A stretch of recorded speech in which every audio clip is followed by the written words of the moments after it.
Hello friends, welcome to this educational platform. आप सभी का आपके अपने इस यूट्यूब चैनल पर स्वागत है।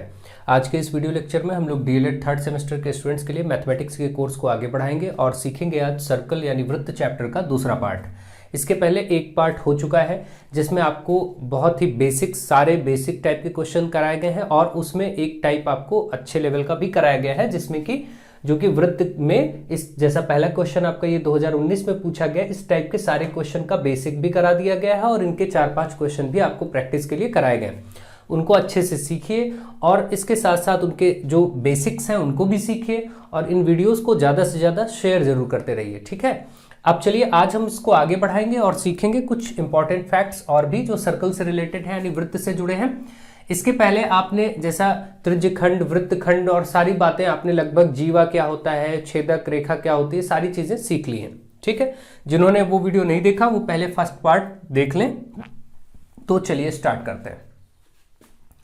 अब देखिए आज हम लोग सिंपल से एक दो बातें और करेंगे, जो एक दो बातें वहां रह भी गई थी। जैसे कि किसी भी वृत्त में चाप क्या होता है, चाप जिसको क्या कहते हैं, आर्क, इंग्लिश में आर्क कहते हैं। चाप क्या होता है, किसी भी वृत्त की परिधि में काटा गया एक भाग यानी वृत्त की परिधि का एक हिस्सा। ये जो हिस्सा है, अगर मैं इतने हिस्से को बाहर ऐसे बनाऊं, ये जो आप देख रहे हैं ये चाप है। अगर मैं इसको नाम यहाँ पर ए बी कर देता हूं तो ये ए बी यहाँ पर अलग बाहर से देखें तो ये चाप है। मतलब इस टाइप से जो वृत्त का ही एक हिस्सा होता है ये चाप होते हैं। यानी कि अगर आपको ऐसे ए बी केवल सिंपल कहीं लिखा मिलेगा तो आप इसको समझेंगे कि ये ए बी एक रेखाखंड है, लेकिन अगर कहीं ऐसे ए बी या सी डी लिखा है और उस पर इस तरीके से बना है तो आप उसको समझेंगे ए बी कोई चाप है यानी वृत्त की परिधि का हिस्सा है। वृत्त की परिधि क्या होती है, जो बाउंड्री होती है वृत्त की, सर्कल की, इसी को परिधि कहते हैं, ठीक है। आप ये सारी बेसिक बातें जानते हैं। तो ये तो हो गया, चाप की बात हो गई। और अब इसके बाद आपसे अभी जैसे एक बहुत बेसिक क्वेश्चन पूछ लिया गया था आपसे एग्जाम में ही 2017 या 18 किसी में ऐसे पूछा गया था कि एक वृत्त में कोई जीवा और चाप, जीवा और चाप। तो आप देखिए जीवा तो ये हुई, इसको ए बी, आप जानते हैं कि वृत्त की परिधि को दो बिंदुओं पर मिलाने वाले रेखाखंड को जीवा कहते हैं। तो ए बी जीवा हुआ, जीवा और एक चाप जैसे ये हुआ। चाहे ये नीचे वाला देख लें, यानी कि आप इसको ऐसे दो भाग में देख सकते हैं, चाहे इस तरीके से देखें या फिर इसको आप ऐसे देख सकते हैं कि ये बड़ा वाला हिस्सा ऊपर वाला पार्ट है ना, ये ए बी है। दो पार्ट में मैं इसको अलग से बना के दिखा रहा हूं आपको। ये दोनों क्या होंगे, अगर ये जीवा था तो ये जीवा क्या कर रहा है, इसको जिस भाग में यानी जीवा और चाप के बीच में, ये आपका क्या हुआ, चाप हुआ, अभी मैंने आपको बताया। तो जीवा और चाप के बीच में जो हिस्सा होता है इसको क्या कहते हैं, मैंने आपको पढ़ाया था, इसको वृत्तखंड कहते हैं। वृत्तखंड यानी जिसको इंग्लिश में सेगमेंट बोलते हैं, ठीक है। और इसी तरीके से ये पूछा गया था यही कि जीवा और चाप के मध्य के भाग को क्या बोलते हैं, वृत्तखंड या त्रिज्यखंड या क्या बोलते हैं, इस तरीके के ऑप्शंस थे। तो इसको वृत्तखंड कहते हैं। मैंने आपको बहुत डिटेल में पार्ट 1 में समझाया है कि कोई भी जीवा किसी भी वृत्त को दो भागों में बांटती है, जिसमें ये छोटा वाला भाग इसको लघु वृत्तखंड है ना, लघु वृत्तखंड, और बड़े वाले भाग को दीर्घ वृत्तखंड, ये वाला जो हिस्सा है ऊपर वाला, ये वाला पूरा पार्ट, इसको दीर्घ वृत्तखंड कहते हैं। ये चीजें आपको मैंने पार्ट 1 में समझाई। इसी तरीके से किसी भी सर्कल में जो त्रिज्या जो दो भागों में बांटता है, ये जो सेगमेंट बन रहा है, जैसे कि अगर इसको अलग करके देखें तो इस तरीके का एक सेगमेंट आपको दिखेगा, ये वाला जो ये वाला पार्ट है, और एक ऊपर वाला वो सेगमेंट दिखेगा जिसको आप ऐसे बना सकते हैं, ऐसे देख सकते हैं, इस तरीके से ये सेगमेंट है ना ऊपर वाला, ये वाला हिस्सा आप देख सकते हैं। ये दो सेगमेंट है। तो इसको क्या बोला जाता है, इसको त्रिज्यखंड, क्योंकि ये त्रिज्याओं यानी रेडियस त्रिज्याओं के साथ बने। देखिए ये वृत्त की क्या थी, त्रिज्याएं थी। देखिए केंद्र को यहां से मिलाया था तो ये क्या था, त्रिज्या थी। इसी को तो हम त्रिज्या आर बोलते हैं, रेडियस कहते हैं। तो ये त्रिज्यखंड कहा जाता है। तो इस तरीके से आपने त्रिज्यखंड और वृत्तखंड सारी चीजें समझी। तो ये भी त्रिज्यखंड है, ये लघु त्रिज्यखंड है, ये दीर्घ त्रिज्यखंड है, दीर्घ मतलब बड़ा, तो ये त्रिज्यखंड है, ठीक। ये सब बेसिक पॉइंट्स आपको मैंने अच्छे से समझा दिए थे। आज मैंने हल्का सा रिवीजन ऐसे ही करा दिया क्योंकि कभी कभी क्वेश्चन ऐसे आते तो माइंड में नहीं रहता। अब चलिए देखते हैं, हम एक दो और बेसिक पॉइंट सीखते हैं। इसके साथ आपने बहुत अच्छे से डिटेल में सीखा था कि कोई भी केंद्र से यदि किसी जीवा पर लंब रेखा खींची जाती, लंब रेखा मतलब जो 90 डिग्री का कोण बनाए, तो वो इस जीवा को दो बराबर भागों में विभाजित कर देती है ना। ये चीजें आपने सीखी थी। अब इसके बाद आज हम लोग देखेंगे कि आप ध्यान दीजिए, अगर किसी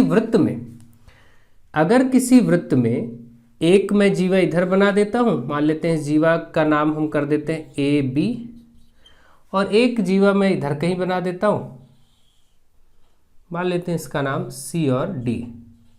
दो जीवाएं, अगर ये जीवाएं बराबर होंगी, अगर ये जीवा ए बी और सी डी बराबर हो, तो ध्यान रखिएगा कि अगर केंद्र पर कोई कोण बनाएंगे तो हमेशा ये कोण बराबर होंगे। कैसे होंगे?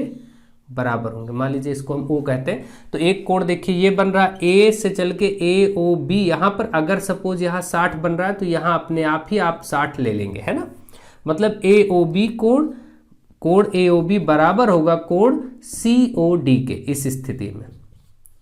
लेकिन यहां पर शर्त क्या थी? शर्त ये थी कि दोनों जीवाएं बराबर हो। यहां पर देखिए क्या है? जीवा। जीवा किसको कहते हैं? वृत्त की परिधि पर दो बिंदुओं को मिलाने वाले रेखाखंड को। वृत्त की परिधि पर कहीं भी, चाहे देखिए यहां से यहां मिला दे, ये भी जीवा है, यहां से यहां मिला दे, ये भी जीवा है, कैसे भी अगर आप मिलाते हैं कहीं भी, ये सब जीवा। वृत्त की परिधि पर दो बिंदुओं को मिलाएंगे तो सब जीवा कहा जाता है, उसको कॉर्ड कहा जाता है इंग्लिश में, ठीक है। तो इस तरीके से आपने देखा, अगर ये समान है जीवाएं तो फिर वो केंद्र पर समान कोण भी बनाती हैं। तो कभी हो सकता है एक आध नंबर में ऐसी चीजें आ जाए, तो आप ध्यान रखें, ठीक है। चलिए आगे बढ़ते हैं। ये सब रूल आप अच्छे से समझते चलिए, सीखते चलिए। अब हम इसके बाद सीखेंगे कुछ डिफरेंट सर्कल के कुछ अलग टाइप के रूल्स जिनको हम प्रयोग करेंगे। तो सबसे पहले देखिए, एक आप ढंग से यहां पर मान लेते हैं कि ये केंद्र है, जिसको मैं ओ नाम कर देता हूं, और यहां से ये त्रिज्या है, इसको ए नाम कर देते हैं, और यहां से इधर हम नाम इसको बी कर देते हैं। अब देखिए यहां पर केंद्र पर एक कोण बन रहा है ना। ये ए पॉइंट और बी पॉइंट के द्वारा केंद्र पर जाकर के एक कोण बन रहा है, ठीक। अब अगर इन्हीं ए बिंदु और बी बिंदु से कोई ऊपर यहां कहीं आकर के, लेकिन बिंदु ए और बी से ही रेखाएं जा रही देखिए, और यहां कोई कोण बने जिसका मैं नाम यहां सी कर देता हूं, तो इनमें एक संबंध होता है, जिस संबंध को आपको बहुत अच्छे से मालूम होगा, नहीं तो आप देख लीजिए। जैसे मान लेते हैं कि यहां पर अगर 100 डिग्री का कोण बना है तो ये आधा होगा 50, या इसका उल्टा कह सकते हैं कि यहां अगर 50 है तो यहां 100 बनेगा। मतलब आप इतना ध्यान रखेंगे कि केंद्र पर बनने वाला कोण हमेशा यहां के कोण का डबल होगा। अब ये कैसे कैसे रूप में आपको दिख सकता है, देखिए कहीं भी आप इसको समझिए। जैसे मान लेते हैं, बस इसमें इन्वॉल्व ये ध्यान रखना है कि ये पॉइंट इन्वॉल्व होने चाहिए, ए और बी यहां से है। तो अब हम क्या कर रहे हैं, जैसे मान लीजिए इधर कहीं ऐसे यहां ले आए, देखिए यहां पर लाए, लेकिन इस ए से ही देखिए रेखा गई और इस बी से ही ये रेखा जा रही, मान लेते ये यहां ले आए, तो भी यहां का वही रूल होगा। अगर यहां पर जो कोण होगा उसका यहां डबल होगा। अगर यहां पर 60 है तो ये वाला बनने वाला कोण जो केंद्र पर होगा वो 120 ही होगा, ठीक है। बस ये आपको ध्यान रखना है। इसको किसी भी रूप में आप देख सकते हैं, जैसे ऐसे भी कहीं पर आपको देखने को मिल सकता है। देखिए ध्यान से समझते जाइए। मान लेते हैं कि ये आपका ओ पॉइंट है, ये ए पॉइंट है, ये बी पॉइंट है, यहां पर भी हम ये सब नाम लिख देते हैं। अब देखिए इसमें हो सकता है कि इसी में से किसी एक रेखा को ही आगे बढ़ा दिया जाए। देखिए तो इसका मतलब यहीं से तो ये रेखा जा रही है अगर देखा जाए तो, है ना, और इसको यहां से ज्वाइन कर दिया, तब भी बात वही है। अगर मान लेते हैं ये 55 है तो ये 55 का डबल 110। कहने का मतलब यहां केंद्र पर हमेशा डबल बनेगा। ऐसी स्थितियां आपको देखने को मिल सकती, किसी भी रूप में आपको ये प्रश्न देखने को मिल सकता है। तो मुझे आशा है आप ये समझ गए होंगे। आपने यहां पर एक खास बात देखी, इनमें से नाम मैंने एक ही जैसे इसी ले लिए। आपने देखा जो केंद्र पर कोण बन रहा है, ए यहां पर ए ओ बी है, इन सभी चित्रों में ए ओ बी केंद्र पर बनने वाला कोण है, वो हमेशा डबल है। किसका? जो के कोण ऊपर बन रहा है ए सी बी, इसका नाम क्या है? ए सी बी, यही है ना, ए सी बी। देख रहे हैं, ए से चले सी फिर बी, या इसी को एक और रूप में, या फिर और करके एक और रूप में इसी बात को कह सकते हैं कि ये जो यहां सी बिंदु पर कोण बन रहा है, ये केंद्र वाले कोण का, सेंटर वाले कोण का हाफ है, आधा है, ऐसा भी कह सकते हैं। यानी हम कह सकते हैं कोण A C B is equal to half of angle A O B, ऐसा भी बोला जा सकता है। दोनों एक ही बातें हैं ना। चाहे हम कहें कि केंद्र वाला कोण इसका दोगुना है, या कहें ये वाला कोण केंद्र वाले कोण का आधा है, एक ही बात है ना। तो आप ये बात समझ पा रहे हैं, दोनों रूपों में बात एक ही है और आप इसको अच्छे से समझ सकते हैं। और इनका मैंने एग्जाम्पल के साथ इसीलिए आपको 3 रूपों में बता दिया। और भी रूप कोई हो सकता है, बस ध्यान ये रखना है कि ये दोनों बिंदु ए बी हो, या नाम यहाँ कुछ और भी हो सकता है, A B C D F G कुछ भी हो सकता है, कोई दिक्कत नहीं है, बट आपको समझना है कॉन्सेप्ट को, ये बात ध्यान रखिए, ठीक है। तो मैं आशा करता हूं ये वाला रूल आप समझ गए होंगे ध्यान से। इसको आप स्क्रीनशॉट ले सकते हैं और इसको थोड़ा सा ध्यान से नोट्स बनाते चलिए, ठीक। चलिए आगे बढ़ते हैं। नेक्स्ट अगला रूल देखिए, रूल नंबर 2। अगला रूल ये कहता है कि अगर कोई सर्कल है और किसी सर्कल में कोई ये आपका डायमीटर है, ठीक है, ये क्या है, व्यास a, और इसको मान लेते हैं b, ये व्यास है और ये सेंटर o है।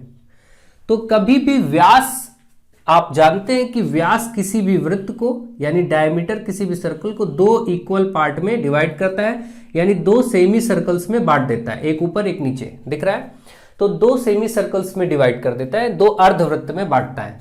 तो अर्धवृत्त में कभी भी, यानी चाहे इस तरीके का एक अर्धवृत्त देखें, या फिर हम यहां कह सकते हैं, इसी में मैं इसको हटा दूं तो आप देखिए इसको भी एक अर्धवृत्त कहेंगे आप, है ना, ये 2। तो अब अगर ये 2 अर्धवृत्त हैं, चाहे नीचे वाला हिस्सा या ऊपर वाला हिस्सा, इसमें अगर ये व्यास है, ये बात ध्यान रखेंगे कि ये अगर मैं कहूं कि ए बी और ये ओ है, यहां भी ऐसा ही नाम ले लेते हैं ताकि समझने में आसानी रहे, ठीक है, जैसा कि ऊपर ये बना हुआ। तो हमेशा अर्धवृत्त में व्यास द्वारा बना कोण 90 डिग्री होता है। व्यास द्वारा कैसे बनेगा, देखिए व्यास का एक सिरा ए है, जिससे कहीं पर अगर ये लाइन खींची जाए और बी से इसी को मिलाया जाए तो ये जो कोण बन रहा है यहां पर, ये हमेशा 90 डिग्री बनेगा। ऐसे यहां कहीं भी बने, कहीं किसी जगह, मान लीजिए यहां मिलाया और इसको, तो भी ये 90 ही यानी 90 डिग्री ही कोण बनेगा, ठीक। लेकिन इसमें खास बात क्या है कि व्यास यानी कि डायमीटर उसको बना रहा है, ठीक है। यहां देखिए कहीं भी मान लेते हैं, चलिए इस जगह हमें बनाना है तो हम इसको यहां से ज्वाइन कर देते हैं, लेकिन आप देख रहे हैं कि व्यास के दोनों सिरे ए और बी से ही लाइनें खींची जा रही, तो ये हमेशा आपका कितना बनेगा, 90। ऐसे कहीं भी आप बनाइए, मान लीजिए सपोज आप यहीं बनाना चाहते हैं, देखिए इसको तो ऐसे मिला दीजिए, यहां पर हमेशा आपका ये 90 डिग्री, ठीक है।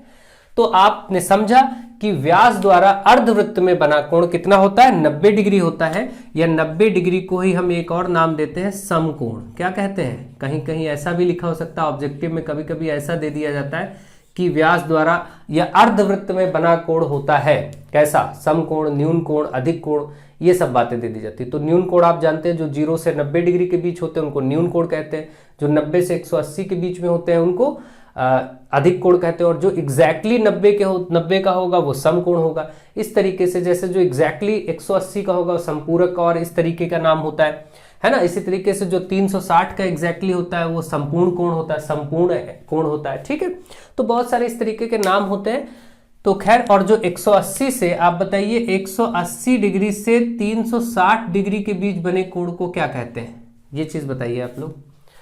तो इसको क्या बोलते हैं, इसको वृहत कोण बोलते हैं। क्या बोलते हैं, वृहत कोण, जिसको हम इंग्लिश में रिफ्लेक्स एंगल कहते हैं। रिफ्लेक्स एंगल वो कैसे बनेगा, आप सोचिए अगर कोई कोण ऐसे बना हुआ है तो ये वाला जितना होगा, मान लेते हैं ये वाला 60 है, तो इसका वृहत कोण कहाँ बनेगा, इसका वृहत कोण ये ऐसे यही बनेगा, इसके बाहर वाला ये वाला हिस्सा, ये वाला जो बन रहा है बाहर का कोण, है ना। 2 कोण हमेशा बनेंगे, एक जैसे मान लीजिए ये कोण बना है तो इसका एक कोण इधर बनेगा हमेशा, है ना। ये जो बाहर वाला ऐसा कोण बन रहा है ये क्या है, 180 से बड़ा। 180 पर तो लाइन ही हो जाती है। देखिए क्या होता है, इसको ऐसे समझ लीजिए, बेसिकली कभी कभी बच्चों को ये बड़ा कंफ्यूजन क्रिएट करता है वृहत कोण वाला कॉन्सेप्ट, इसको भी जान ही लेते हैं हल्का सा। जैसे आपको मालूम है कि इस तरीके से जब कोण बनता है तो ये क्या होते हैं, न्यून कोण होते हैं। फिर एक सीधी रेखा जब हो जाती है तो ये क्या बनता है, 90 डिग्री समकोण बन जाता है। ये अभी न्यून कोण है जो 90 से कम है, और यहाँ आकर के 90 बन गया। अब यही रेखा इस तरफ बढ़ती जाएगी, मतलब अब कुछ इस तरीके से कोण, देखिए प्रसार ये इधर बढ़ता जा रहा है, अब ये चीज इधर ये बढ़ती जाएगी, ये देखिए अधिक कोण होता चला जा रहा है। फिर धीरे धीरे एक सीधी लाइन बन जाएगी जिसको हम बोलते हैं 180। यहाँ पर कितना बोलते हैं, सीधी रेखा जब आ जाती है तो 180।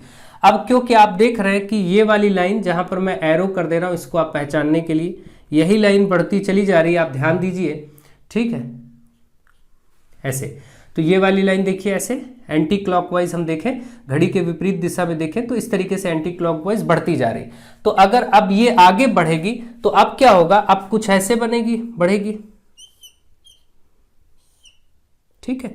तो आप देखिए अब अगर देखें तो इस टाइप का कोण यहां बन रहा है वो वाला, या फिर ऐसे आकर के तो आप देख रहे हैं ये वाला बन रहा है हिस्सा, है ना। तो ध्यान दीजिए, आप अगर देख रहे हैं चीजों को तो आप देखेंगे ये वाला बना। ये जब आपका यहां से कोण आगे बढ़ता चला गया तो इसी को हम कहेंगे वृहत कोण। क्या कहेंगे, वृहत कोण या रिफ्लेक्स एंगल, जिसको हम बोलते हैं इंग्लिश में रिफ्लेक्स एंगल, ठीक है। तो इस तरीके से आप कोणों को समझते हैं। ये सब चीजें मैं बेसिक आगे बताऊंगा, कोशिश करूंगा आगे समझाने के लिए, लेकिन अभी मैंने बस बता दिया, कहीं बात आ गई तो थोड़ा सा समझा दिया आपको, ठीक है। तो मुझे आशा है आप ये समझ रहे होंगे कि 0 से 90 के बीच जो भी कोण होते हैं वो न्यून कोण होते हैं, ठीक है। एग्जैक्टली जो 90 होता है वो सम कोण होता है, ये न्यून कोण है, ये सम कोण है। और जो 90 से 180 के बीच में है वो क्या है, अधिक कोण है। जो 180 एग्जैक्ट है संपूरक कोण कह सकते हो, जो 180 से, या बल्कि इसको संपूरक भी कहते हैं, और इसको एक और नाम से कह सकते हैं जो कि सीधी रेखा में है, तो इसको इसका नाम लिया जा सकता है रैखिक कोण, है ना, रैखिक कोण भी कहा जा सकता है। ये हो गया। और इसके बाद 180 से 360 अगर इसके बीच में आ रहा है तो हम क्या कहेंगे इसको, यही आपका वृहत कोण होगा, यानी रिफ्लेक्स एंगल होगा। और एग्जैक्टली फिर 360 आ जाता है, जिसको हम बोलते हैं संपूर्ण कोण, है ना, जो कि एक पूरा वृत्त की संरचना बनाता है। 360 एक वृत्त द्वारा कितना कोण बनता है, पूरा 360 डिग्री कोण बनता है ना। तो ये सब चीजें हो गई। तो ये सब कुछ बेसिक कोण के बारे में आपको मालूम होना चाहिए। खैर आप सब जानते हैं ये सब चीजें, बातें, कोई दिक्कत की बात नहीं है। तो आपने दूसरा रूल सीखा कि अगर किसी अर्धवृत्त में व्यास द्वारा कोण बनेगा तो 90 डिग्री बनेगा, यानी समकोण बनेगा, ठीक बात है। अब चलिए और कुछ रूल सीखते हैं। कुछ रूल्स और होंगे, जैसा कि अब हम जो रूल सीखेंगे वो कुछ ऐसा होगा कि अगर मान लेते हैं कि 2 आपके सेगमेंट होंगे, मान लीजिए इसको अगर हम ऐसे सेगमेंट के लिए ज्वाइन कर दें तो ये देखिए नीचे वाला लघु, ये वाला लघु वृत्तखंड कहा जाता है, ऊपर वाला दीर्घ वृत्तखंड। तो समान वृत्तखंड में अगर मान लेते हैं ऊपर वाले वृत्तखंड में यहां भी एक कोण बन रहा है और यहीं से देखिए यहां भी बन रहा है, इन्हीं बिंदुओं से 2-2 कोण ऊपर बन गए, ये देख रहे हैं ये वाले, तो ये हमेशा समान होंगे। अगर ये 50 होगा तो ये भी 50 होगा, यानी समान वृत्तखंड में बने कोण समान होते हैं। इसको भी आप ध्यान रखेंगे, है ना। मतलब इस रूप में अगर कहीं से आपको दिया गया तो आप इसको समझ जाएंगे कि हाँ ठीक बात है, समान वृत्तखंड में अगर बन रहे हैं, जैसे ये मान लीजिए बना, ठीक है, और इसी को मान लेते हैं ये कहीं बना, तो ये देख रहे हैं ये वाला कोण और ये वाला कोण बराबर होगा। अगर ये 55 होगा तो ये भी 55 होगा। ऐसे समान वृत्तखंडों में बने कोण समान होते हैं, इसको भी आप ध्यान रखेंगे, ये भी रूल होता है, ठीक है। तो मुझे आशा है आप ये भी चीज समझ गए होंगे अच्छे से, बेहतर तरीके से, ठीक है। ये हो गया। अब हम अभी इनका एप्लीकेशन भी करेंगे, सीखेंगे भी, और इसके साथ साथ अब एक कोड हम एक रूल और बताते हैं। देखिए जैसे कि यहां पर अगर कोई इसमें इसके अंदर कोई चतुर्भुज बने, यानी कि वृत्त की परिधि पर अगर कोई चतुर्भुज बनता है तो ऐसे चतुर्भुज को चक्रीय चतुर्भुज कहा जाता है। देखिए ये ABCD एक चतुर्भुज है जिसके चारों शीर्ष बिंदु कहाँ है, वृत्त की बाउंड्री पर, यानी वृत्त की परिधि पर है। तो ऐसा चतुर्भुज क्या कहलाता है, चक्रीय चतुर्भुज कहलाता है। क्या कहलाता है, चक्रीय चतुर्भुज, है ना, साइक्लिक क्वाड्रिलेटरल जिसको इंग्लिश में कहते हैं। ये चक्रीय चतुर्भुज की विशेषता ये होती है कि इनके आमने सामने के कोणों का योगफल 180 होता है। जैसे कोण A और इसके विपरीत या सम्मुख कोण क्या है, C, तो इनका योगफल 180 होगा। या फिर ये वाला कोण लिया जाए B, तो ये वाला कोण होगा D, यानी कोण B और कोण D का अगर योगफल पूछा जाएगा तो 180 होगा। इनका भी एप्लीकेशन यानी यूज मिल सकता है आपको, ये है ना। तो ये रूल भी आप ध्यान रखिए। चक्रीय चतुर्भुज क्या है आप समझ गए, जिस चतुर्भुज के चारों शीर्ष बिंदु, चतुर्भुज में कितने बिंदु होते हैं, 4 बिंदु होते हैं, 4 बिंदुओं को मिला के चतुर्भुज बनता है। तो चारों शीर्ष बिंदु वृत्त की परिधि या बाउंड्री पर होंगे तो वो चक्रीय चतुर्भुज कहलाएगा और उनका ये आपका संबंध होगा, ठीक है। तो मुझे आशा है आप ये भी समझ गए होंगे अच्छे से, बेहतर तरीके से। और एक रूल ये बेसिक जान लीजिए, अगर कोई त्रिभुज बन रहा हो कहीं वृत्त के अंदर और ये त्रिभुज समद्विबाहु हो, कैसा हो, समद्विबाहु।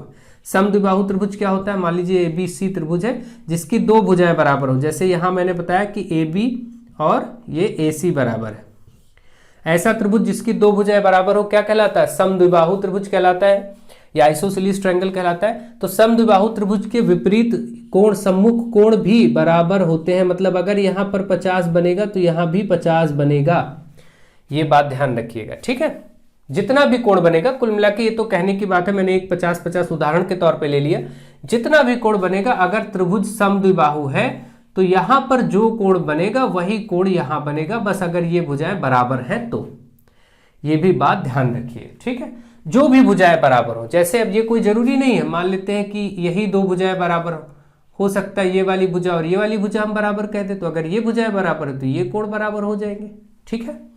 कोई भी ऐसा दो भुजाएं जो बराबर हैं, जैसे ये दो भुजाएं बराबर है तो इनके सम्मुख कोण जो बन रहे हैं ये बराबर होंगे, ये दो भुजाएं बराबर होंगे तो इनके सम्मुख कोण जो बन रहे हैं, जैसे यहाँ ये दो भुजाएं बराबर तो ये कोण बराबर हो गए, ठीक है।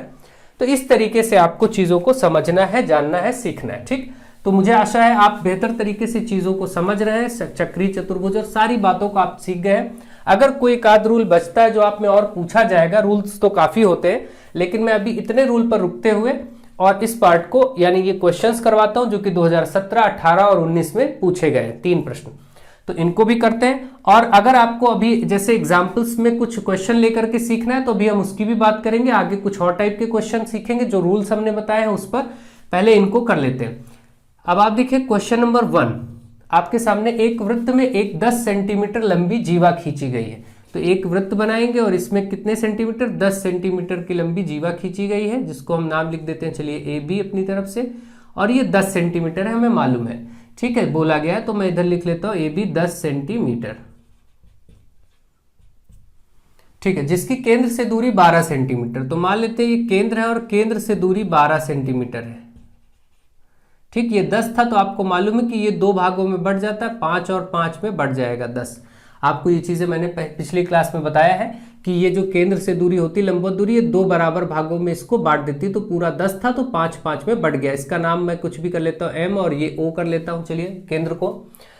तो बोला गया है वृत्त की त्रिज्या ज्ञात कीजिए। अब बताइए वृत्त की त्रिज्या कहां बनती है, वृत्त के केंद्र को परिधि से कहीं भी मिला दे, जैसे यहां मिला देंगे तो ये त्रिज्या ही होगी, जिसको हम R कह सकते हैं या त्रिज्या कह सकते हैं, ठीक है। इसी AO को हमें ज्ञात करना। तो अब आपको मालूम है कि त्रिभुज यहां पर एक बन रहा है, AOM त्रिभुज बन रहा है, तो त्रिभुज AOM में हमें मालूम है कि ये एक समकोण त्रिभुज है। मैंने आपको अच्छे से बताया कि समकोण त्रिभुज में जैसे यहाँ O है, यहाँ पर देखिए A है और इस जगह पर हम यहाँ पर M था तो M ले लेते हैं। ये यहाँ पर 90 बन रहा है, इसलिए समकोण त्रिभुज है। और ये इसकी भुजा कर्ण होती है, सबसे बड़ी भुजा, ये आधार होती है। आप सभी जानते हैं कि इसको हम आधार कहते हैं, इस भुजा को लंब कहते हैं, लंब रेखा OM को, और इसको सबसे बड़ी भुजा जो समकोण त्रिभुज की होती है इसको कर्ण कहते हैं। तो इसमें हमने एक आपको रूल बताया था पाइथागोरस की प्रमेय कि कर्ण का स्क्वायर बराबर होता है लंब स्क्वायर प्लस आधार स्क्वायर, है ना। अब इसमें अगर हम मान रख दें तो देखिए कर्ण क्या है, त्रिज्या यानी R, और इसका है स्क्वायर, और लंब स्क्वायर कितना है 12, 12 का स्क्वायर प्लस आधार स्क्वायर कितना है 5, 5 का स्क्वायर। तो अब ये त्रिज्या निकल आएगी। अब देखिए ये हो गया 12 गुणे 12 144 और प्लस 5 50 25 होता है, 144 और 25 जोड़ेंगे 169। इधर आपका त्रिज्या का वर्ग, हमने त्रिज्या ले ही लिया क्योंकि इसी को त्रिज्या कहेंगे, है ना।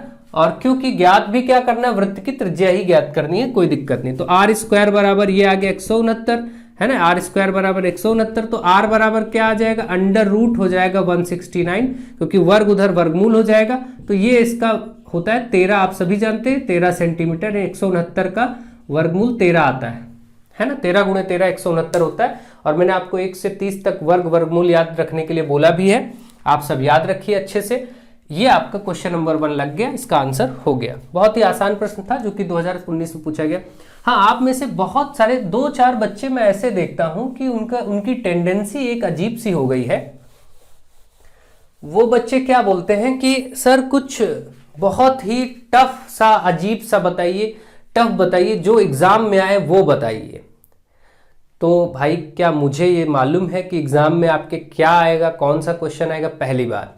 दूसरी बात, आप खुद सोच के देखिए कि 2017, 2018, 2019 और 2020 या कोई भी आप ईयर का क्वेश्चन पेपर उठाएंगे तो उससे ही तो आप मूल्यांकन करेंगे कि किस टाइप के प्रश्न पूछे जाते हैं। तो आप उठा के जरा प्रश्न पत्रों को देखा करिए, उनसे कहीं ऊपर का लेवल मैं आपको पढ़ा देता हूं, उससे कोई ऐसा नहीं कि उनसे लेवल कहीं कम रहता है। अब उनको जो पेपर बनाते हैं उनको ही प्रॉब्लम हो कुछ ऐसी कि वो कुछ अनोखा करने के लिए बैठे हो, तो इसके लिए मैं आपसे बार बार कहता हूं कि आप उस चैप्टर के कॉन्सेप्ट को सीखिए, उसके कैसे वो क्वेश्चन सॉल्व होता है उसको जानिए। आप लोग सोचते हैं बस क्वेश्चन ऐसा मिल जाए जो बस सीधे आ जाए, ये बहुत गलत बात है।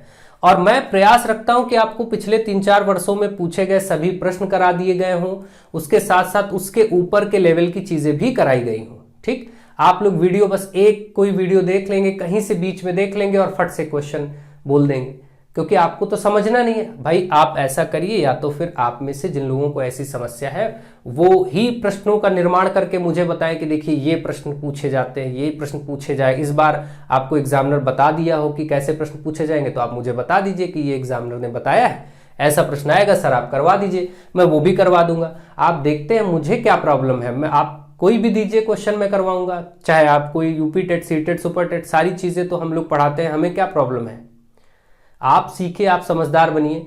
जो प्रश्न पिछले वर्षों में पूछे गए हैं उन्हीं के हिसाब से आपको तैयारी करनी है, उसके कॉन्सेप्ट को सीखना है कि अगर वो डेटा बदलता है, कुछ भी बदलता है तो रहेगा वृत्त का वृत्त ही, वो कहीं कुछ और नहीं लेके चला जाएगा। घन घना भी रहेगा अगर होगा, ठीक है, बेलन शंकु ही रहेगा, या जो भी आपके चैप्टर में होगा वो चीज वही रहेगी, कॉन्सेप्ट वही रहेंगे, कॉन्सेप्ट नहीं बदलते हैं। ठीक है, आप लोग बस प्रैक्टिस क्या करते हैं, पर्टिकुलर क्वेश्चन की प्रैक्टिस करने के पीछे भागना चाहते हैं, इसीलिए प्रॉब्लम है। आप सब कॉन्सेप्ट सीखिए, मैं जोर देता हूं इसीलिए कॉन्सेप्ट को सिखाने पर। ठीक है, चलिए पहला क्वेश्चन हो गया, कोई बात नहीं, आप सब ध्यान दीजिए, समझदार है, चीजों को समझिए। क्वेश्चन नंबर 2, दिए गए चित्र में ओ वृत्त का केंद्र है, यदि OBC 40 डिग्री है, जैसे देखिए OBC जहां कोण बन रहा है 40 बन रहा है, तो BAC का मान बताना है। ठीक है, इसका हम यहां पर बना लेते हैं और इसको देखते हैं। यहां पर देखिए ये आपका डायग्राम है, O, ये B और ये C,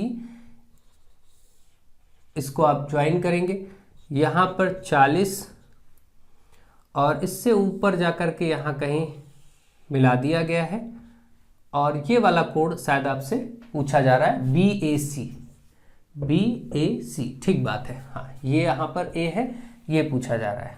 चलिए अब आप देखिए, जरा ध्यान दीजिए, इसको मैं अगर अलग से आपको ब्रेक करके अच्छे से सिखाऊं तो आप देखिए एक त्रिभुज बन रहा है BOC, ये त्रिभुज मैं अलग बना के आपको अच्छे से समझाता हूं। यहां पर O है, यहां पर B है, ये BOC वाला त्रिभुज मैं अलग बना के आपको दिखा रहा हूं, ये C।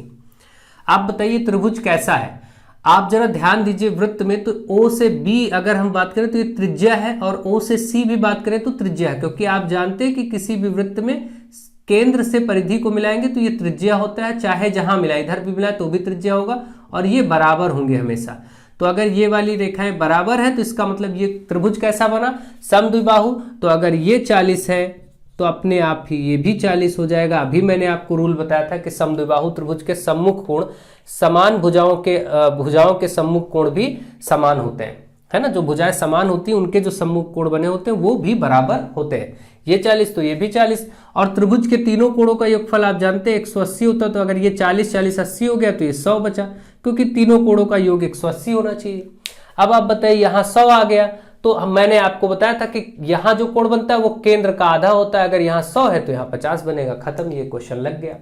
इस तरीके से आपको समझना है, तो आप अच्छे से अगर कॉन्सेप्ट को देखेंगे तो जरूर कर पाएंगे। तो आप ये देखेंगे कि ठीक है यहाँ 40 बना है, ये OB आप ऐसे बोलेंगे कि भाई OB और OC बराबर है, क्योंकि ये क्या है, त्रिज्या है, वृत्त की क्या है, त्रिज्याएं हैं। ये आप रीजन दे देंगे आगे कि त्रिज्याएं हैं वृत्त की, ठीक है, तो इसलिए ये बराबर है। इसके बाद आप ऐसे बोलेंगे कि त्रिभुज, अगर आपको लिखना है कि कैसे करना है, तो त्रिभुज OBC में, क्योंकि OB बराबर OC है, तो हम ये कहेंगे कि कोण OBC बराबर होगा OCB के, कोण ओ सी बी के। देखिए इसमें कोण कैसे पढ़ा जाता है, जिसको बताना, जैसे हम इसको बताना तो हम ओ से चलेंगे, ओ सी बी, ये वाला बीच में आएगा, ओ सी बी। देखिए सी की बात हो रही, सी पर कोण बन रहा है ना, तो ये बराबर होंगे, दोनों ही 40 डिग्री के हो जाएंगे।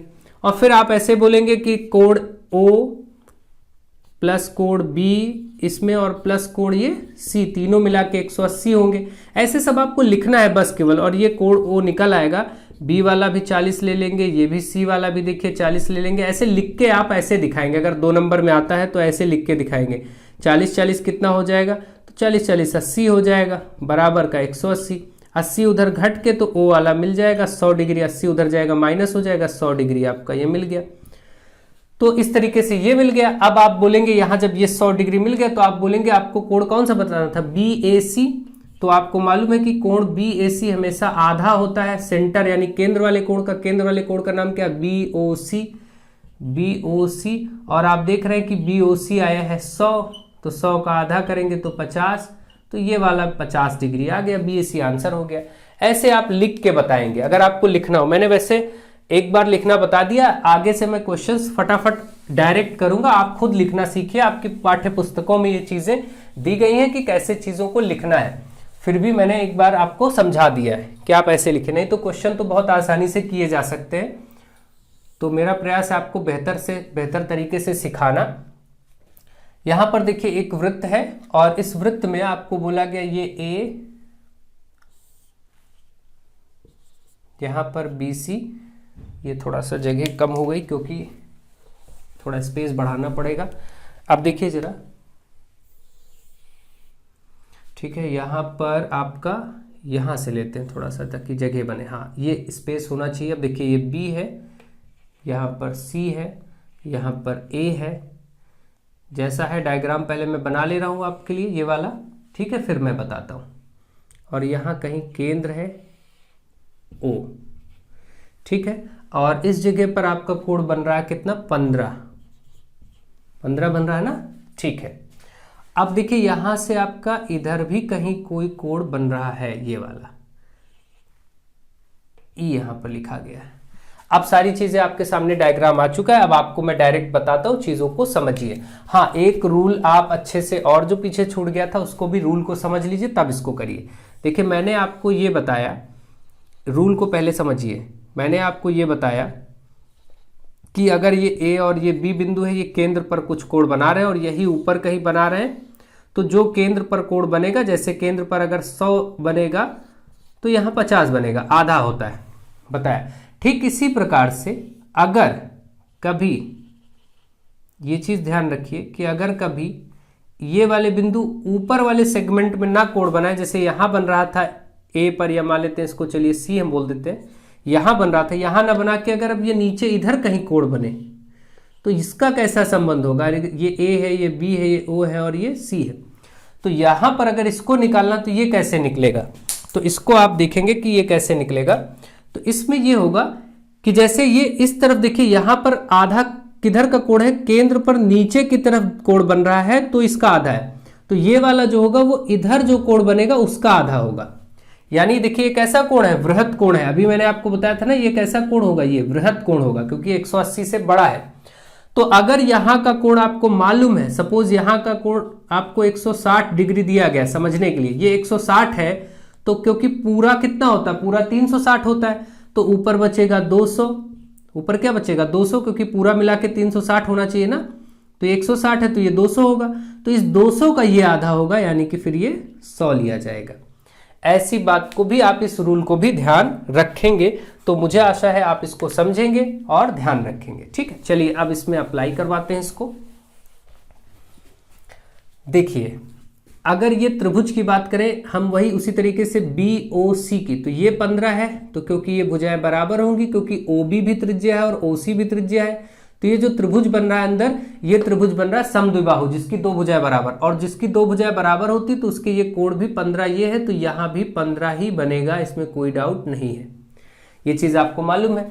तो 15-15 कितना हो गया 30, और त्रिभुज के तीनों कोण 180 होते हैं, क्योंकि 15-15 30 हो गया, तो जाहिर सी बात है ये 150 बचा होगा, है ना, क्योंकि ये 180 होना है ना, 15 और 15 कितना हुआ, 15 और 15 हुआ 30, तो ये 150 बचा होगा, क्योंकि तीनों कोणों का योग त्रिभुज के 180 होता है। ठीक है, तो अगर ये 150 है तो अब आपसे दो कोण बोले गए थे, BAC। BAC कहाँ बन रहा, BAC, तो BAC तो सीधा कोण जो BAC है वो सीधा आधा होगा इस केंद्र वाले कोण का, जो इसका नाम है BOC। और आप देख रहे हैं ये BOC आ चुका है 150, तो 150 का आधा होगा, काट के आप बोलेंगे कि ये 75 डिग्री हो जाएगा आंसर। ठीक, 150 का आधा 75 होगा। ये पार्ट तो आपका निकल गया। अब पार्ट दूसरा BEC की बात करेंगे। BEC यानी जो यहां बन रहा है, तो यहां वाला किसका आधा होगा, जो इस तरफ बनेगा वृहत कोण। तो इसको कैसे निकालेंगे, टोटल ये 360 होता है, 150 निकल गया, तो ये बचा कितना होगा, इसको O को इधर लिख देते, तो ये बचा होगा 210, है ना, क्योंकि 210 और 150 मिलके इस जगह पर जो ये कोण बन रहा है, देखिए ये वाला और ये वाला पूरा मिला के कितना होता है 360। अगर इस पूरे साइकिल की बात करेंगे तो 360 होता है, तो ये वाला 150 है, तो ये 210 ही तो बचा होगा। 360 से माइनस कर लेंगे 150 को, तो 210 बचा होगा, है ना। तो 210 अगर ये बचा है तो इस 210 का आधा ये होगा, यानी अब जो कोण BEC है, BEC मतलब यहां जो बन रहा है, ये आधा होगा ये कोण BOC का ही है। ये भी, इसका भी नाम देखिए, यहां जो कोण बन रहा है इसका, क्योंकि BOC ही नाम है, इसका भी और इसका भी नाम BOC ही पढ़ेंगे, है ना। लेकिन जब इस वाले कोण को बोलेंगे तो इसको हम आगे या तो रिफ्लेक्स का RF लिख देंगे, रिफ्लेक्स, या सीधे वृहत कोण BOC बोलेंगे। क्या बोलेंगे, वृहत कोण BOC। हिंदी में बोलेंगे तो वृहत कोण BOC बोलेंगे, या RF लिख देंगे, तब भी वो रिफ्लेक्स वाला मान लिया जाएगा। यानी अब हम इसको बोलेंगे हाफ, और ये कितना आया 210, तो इसको जरा काटिए तो कितना आएगा 105 डिग्री आंसर। BEC का आंसर 105 डिग्री। तो मुझे आशा है आप इसको अच्छे से समझ गए होंगे इन प्रश्नों को, और बहुत ही ढंग से यहां तक के सारे नियमों को आपने सीखा और समझा होगा। तो हम डेफिनेटली बहुत सारे प्रश्न करेंगे, लेकिन क्योंकि बहुत लंबी क्लासेस हो जाने की वजह से आपको प्रॉब्लम होगी। इतने को आप अच्छे से बार बार समझिए, ध्यान दीजिए, फिर हम अगली क्लास में जरूर प्रयास रखेंगे कि कुछ और बेहतर से बेहतर प्रश्नों का समावेश किया जाए, ज्यादा प्रश्नों को इसका समावेश किया जाए। देखिए अभी हम आपको कॉन्सेप्ट सिखा रहे हैं, हर एक चैप्टर पढ़ा रहे हैं, चैप्टर में बहुत सारे बेसिक सिखाने पड़ते हैं, उसी समय कई प्रश्नों का निर्माण कर दिया जाता है, बन जाते हैं। आप ये समझिए कि उनको अलग से प्रश्न के रूप में नहीं लिखा जाता, लेकिन वो प्रश्न ही होते हैं जो मैं आपको बताता रहता हूं सर्कल बना के, या कैसे भी आपको कि ऐसा हो तो ये होगा, ऐसा हो तो, वो सब प्रश्न ही है, ठीक है। लेकिन आपको अच्छे से समझना है, एक एक बेसिक कॉन्सेप्ट पर आप फोकस करिए। आप इस क्लास को एक बार दो बार अच्छे से देखिए, कैसे कहां पर क्या स्ट्रेटजी अप्लाई की गई है उसको समझिए, तब आपकी समझ विकसित होगी, अच्छे से आप समझेंगे। जो बच्चे पहले से जानते हैं वो बहुत अच्छी बात है, उनको कोई दिक्कत नहीं। जो नहीं जानते, जो थोड़ा सा एवरेज है या जो भी प्रॉब्लम है, वो अच्छे से अपने आप को आगे बढ़ाएं, सीखें, समझें। और वीडियोस को ज़्यादा से ज़्यादा शेयर करिए और ज़्यादा से ज़्यादा लोगों तक पहुंचाइए। So thank you to all of you.